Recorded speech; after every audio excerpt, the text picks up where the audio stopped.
Hi Lifetime Moms, this is Beth, your Just for Fun co-channel leader, and we had a very important assignment from the editorial desk at our site this week. What are your 5 favorite beach reads? So I just happened to be here in Palm Beach, Florida with some of the lovely ladies at Lifetime Moms, and I do read a lot of books and they haven't read them yet, but we're going to talk about what should be on our bookshelf and where best to do it, but the beach. Okay, Audrey, pan the beach. There we go. So pretty. Alright.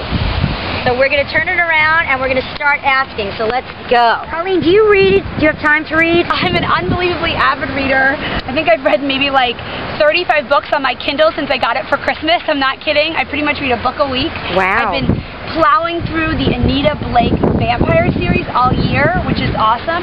But I am excited for some new beach reads to get away from the vampires and the werewolves and the violence, for a little romance. Emily Giffin has a new book out. I love her. The Heart of the Matter, I think, is the title of her newest book. It just came out a couple weeks ago, so that is on my list. And the other books, if you haven't read by her, Something Borrowed and Something Blue, amazing. And the Something Borrowed book, she actually, they're making a movie out of it right now in East Hampton, in the Hamptons, and Kate Hudson, she's the lead. So I'm seeing a lot of pictures of the filming in my celebrity magazines and Us Weekly. So that's my new sort of chick lit book for the summer that I'm going to read, along with a little vampire sprinkled in. All right, awesome. All right, Arianne? Yeah, well, one of my all-time favorite books has to be The Red Tent.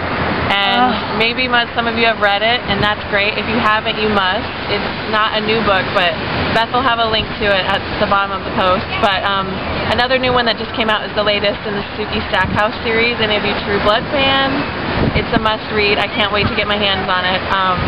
And yeah, that's it. Okay. It was great. I read it. It was really good. All right, Audrey. So I'm like the trash novel of these girls. I'm like a Danielle Steele lover. I just finished one of her latest books. I think it's called Once Upon a Time or something along the lines of that. But then I get into Rachel Gibson, who's also a steamy romance novelist. I need to read some more. You break out of the violent vampires and the steamy romance, I think. Well, you know what it is? On the top of my list this summer is Eat, Pray, Love. Julia Roberts stars in that movie. It's coming out. She was just on Oprah on May 24th. And, you know, I've heard so many powerful things about that book, so that is my #1 book that I want to read this summer. I've read it, and it's quite good. Isn't it amazing? It's awesome. So that's, I'm going to add that to my list. The other one that I'm hearing a lot about in the news is The Girl with the Dragon Tattoo. I heard it's a little hard to get into from some friends, but I've been reading about it in entertainment magazines because I think they're going to make a movie in the U.S. The movie in Europe supposedly made $100 million, and people say it's incredible, you know, kind of sort of a mystery. There's like a journalist in there. I think maybe he's solving some kind of crime, so that is also one of my top reads on the list for the summer. What I haven't read yet, I guess. My top read, and I said it on the site already, but The Help. If you have not read The Help, run, don't walk to your nearest bookstore, or if you have a Kindle or an iPad, download it immediately.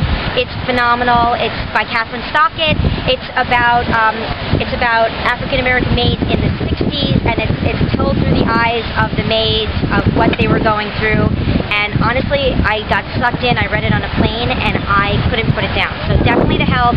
Eat, Pray, Love is fabulous. And actually what you were saying in terms of books that have already come out, if you have never read Water for Elephants, you must read it. It is a beautiful, beautiful book, so that you should totally read that one. The Middle Place by Carrie Corrigan. She actually has a new book that's out as well. So you could start The Middle Place and then read the next book.